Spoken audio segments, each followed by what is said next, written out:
to me, it just feels like the middle of a journey, not the end. There's plenty of creativity ahead for me. There's plenty of sharing my stories and my lessons that I've learned and just everything ahead of me, and that feels good. As far as I know, unless something drastic changes, this is the second last Kozen show. We may have possibly one more thing coming up in Toronto. As I said, this is going to be our last show for quite a while. And the reason for that is, as if everything goes according to plan, next year my wife and I are actually moving to England if all goes as planned, for her to pursue her master's degree in the program she got into. And I want to be a supportive husband. So this will be the second time that this band has gone long distance.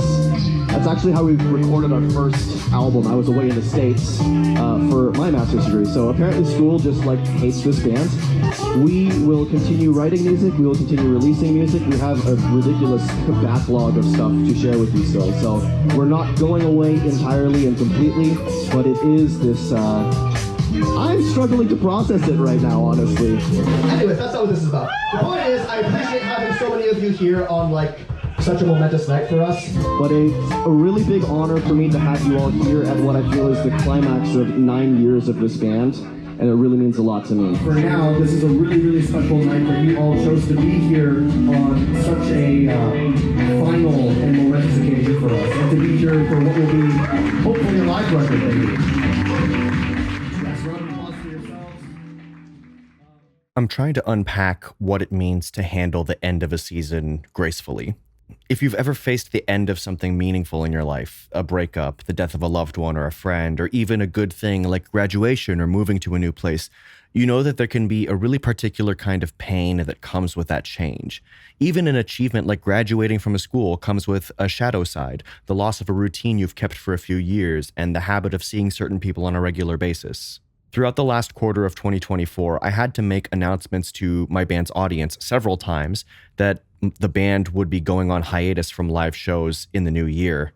My wife and I are moving away, and playing shows won't really be feasible for the band for a couple of years. While it's not the end of everything, it does feel like the end of an era. Since our last show at the end of October, I've been trying to make sense of what this change means. So if you've ever needed to work through a loss or an ending of some kind, come along.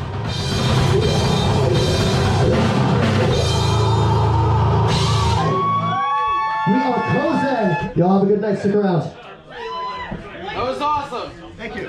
Right, we just finished up what will be our last show for a little while. How do you guys feel? Yeah. Feels good, man. It's good. It's good. Decent show. I feel good about it. I feel really good about it. And I appreciate you guys for 9 years of this craziness, man. 9 years? Yeah. Years? No. All right, so the show is properly over now. That was a wild night. Speaking to our promoter for the night, she agreed that whenever the band is ready to get back into the swing of things, that she'd be down to put on our return show. So we know we've got that one in the bag whenever we want to make that happen, and that is a great confidence boost. Honestly, overall, I'm just very fulfilled. This doesn't feel like the band ending. It feels like just another step along the way, knowing that we've got this incredibly huge backlog of music that's not done yet, that or some of it is basically almost done, but a backlog of stuff that we're still going to be releasing, a live album that we're still cleaning up and working on the mix and stuff, and just so much more ahead of us. I feel great about that, and I love working with the musicians I've been working with the last 9 years. I have a great team. All of the people who have rallied around us and our guest features and the alumni of the band, our crew, our squad, just fantastic people. Nothing in my life quite compares to the project that this has been. Doesn't feel like an end, it feels like a next step. And I'm incredibly, incredibly grateful for that.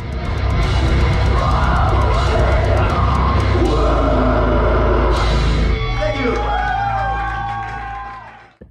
Just dropped my wife off at work, or rather she drove because she's faster than me. It's Friday, so I'm off work, so I wanted to have the car today so I could run some errands and just get out and about on the town rather than being at home all the time.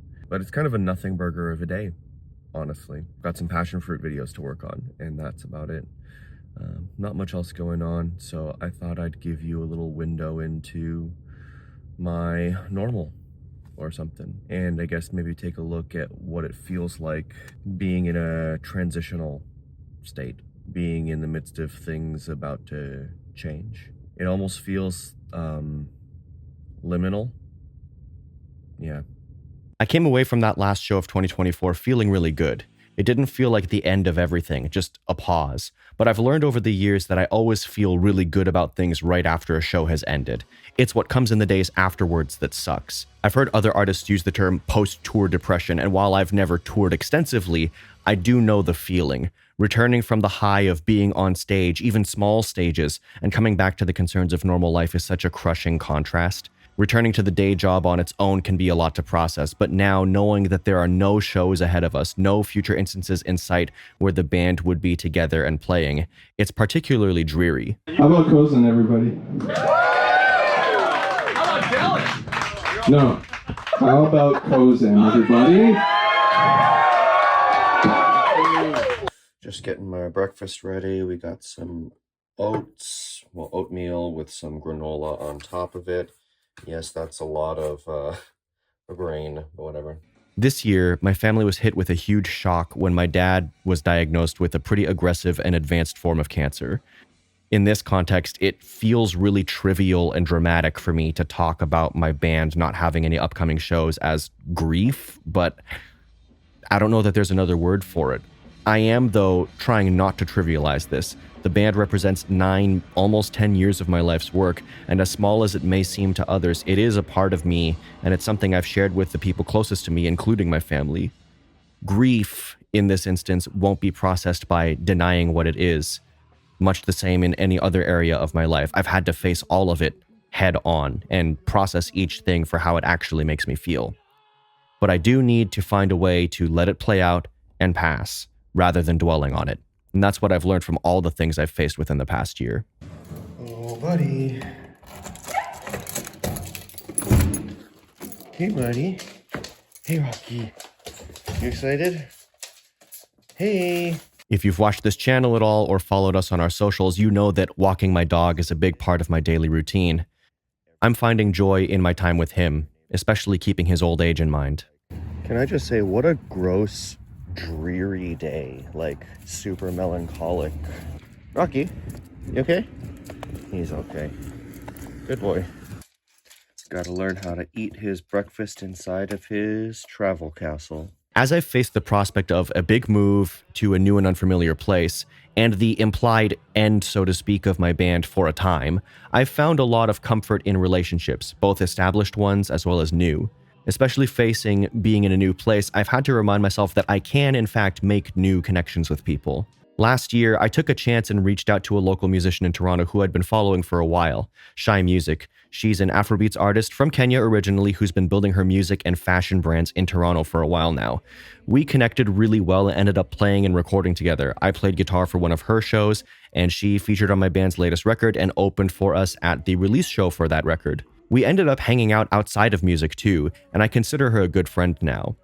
Having done this, it made me feel like I could be bold enough to meet more people in this way. And I had the pleasure, in fact, of getting introduced to Maharlika, another amazing Toronto-based singer who I'd been mutuals with on Instagram for a while. Sadly, I didn't get a picture with her at her show, but it was really cool to meet her, hang out a bit, and be recognized from knowing each other on socials. It's also been hugely important for me to lean on many of my other amazing friends, including the rest of the Passionfroot team, reminding myself that my life is more than just this one area, more than just my band, has helped me a lot, and it's given me an ongoing sense of meaning, stability, and support. I also had to remind myself that while my relationship to music is changing, it's not over, it's just different. The creative work goes on. I'm here in the production room at Lynx Music, and it's been a little while since I've been in here. This room has come to take on a lot of meaning for me personally because I did quite a bit of work in here for the Sunwaves EP, especially the vocal sessions with Shondell and with Shy Music. Honestly, it's been great to work in like a proper studio space and be able to reference stuff on like good like monitors in a treated room. Like it's cool. It's just been really, really cool. Shondell is coming right now. She's on her way, and we're working on a different project, not Kozen, but something else entirely. And I'm very excited about the prospect of finishing up a project that we actually kind of conceived of and started writing for a couple of years ago. Just one song right now, but even still getting that moving, I think will be something very fulfilling for the both of us. I just wanted to sit in here and reflect on just what it meant to be able to work in this space and kind of how that represents a culmination for me. The idea of ever being able to get into a studio space, even something like simple and small like this one, it always seemed unattainable to me. And around this time, even like 10 years ago, it always struck me as like, man, how will I ever get to record in like a proper professional studio space? And how will I ever be able to afford to pay a producer to, you know, produce my music? Because I'll certainly never be able to do that myself. And lo and behold, here I am 10 years after the fact. Plenty more than that too, because I've been wanting to do this kind of thing since high school. And the producer in the room is me, and the person who knows how to use the console and all the stuff is me. I ended up becoming the fulfillment for all of my own wishes and goals. And that, I think, in its own way is very validating. I didn't want to be in a position where I would be forever just stuck and not able to achieve my own goals except for somebody else's input, somebody else's assistance. And here I am now where it all really is in my own hands. Everything from conceiving of the song, writing the lyrics, jamming out or demoing like the initial guitar or piano parts, to recording the whole thing, no matter what instruments are involved, mixing it, mastering it. Like I can see the process through from start to finish myself. And I know that studio spaces like this exist all over the place, at least in major cities. And it's not that expensive. Like, yes, studio time is expensive, but what's really expensive is paying for the work time of a producer. And if you can just be that person for yourself, then that's a completely different story. So for me, this has just been like triumph of triumphs. And I just wanted to reflect on like how meaningful that is for me, and also what it might mean for like anybody else who's maybe wondering if they'll be able to ever get their own projects, their own goals in their own hands. Yes, you absolutely will. You absolutely can. Especially in this day and age when things are so accessible and like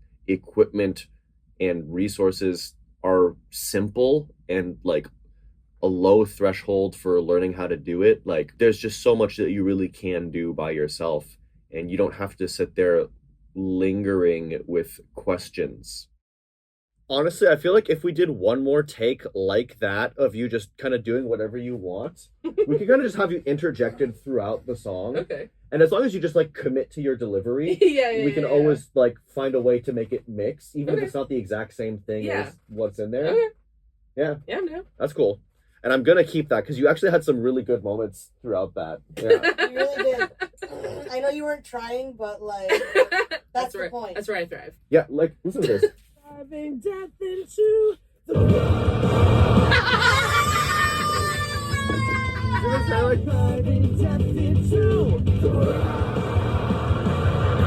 world. Like, that's cool. Like, it's like, obviously, here's the thing. Every scream sounds ridiculous isolated. Oh, like 1000%. Every scream sounds ridiculous. No one sounds like, oh my God, what a great. In theology, there's a subfield called eschatology, which comes from the Koine Greek word for last and refers to the study of last things. So, you know, stuff about apocalyptic prophecy fits in this discipline, as well as the study of death and afterlife. One thing that stands out to me is that in Christian spirituality, the end, even the end of all things, isn't a tragic or terminal end, at least not really. It's an end of one thing that ushers in a new beginning. I'm choosing to see my current endings through this lens. One season ends, another begins. And I guess that's how seasons normally work, actually. One leads into the next. Whatever endings you're currently facing, remember that they aren't the ultimate end of everything your life could mean. Even death doesn't quite amount to that. So while you live, face each of your seasons with the quiet joy that can carry you from winter to spring and onward again.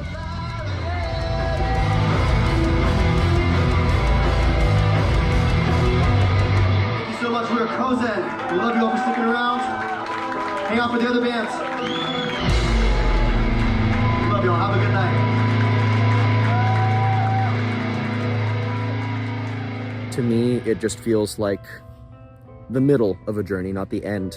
There's plenty of creativity ahead for me. There's plenty of sharing my stories and my lessons that I've learned and just everything ahead of me, and that feels good. Until next time. Yes, until next time. Deuces.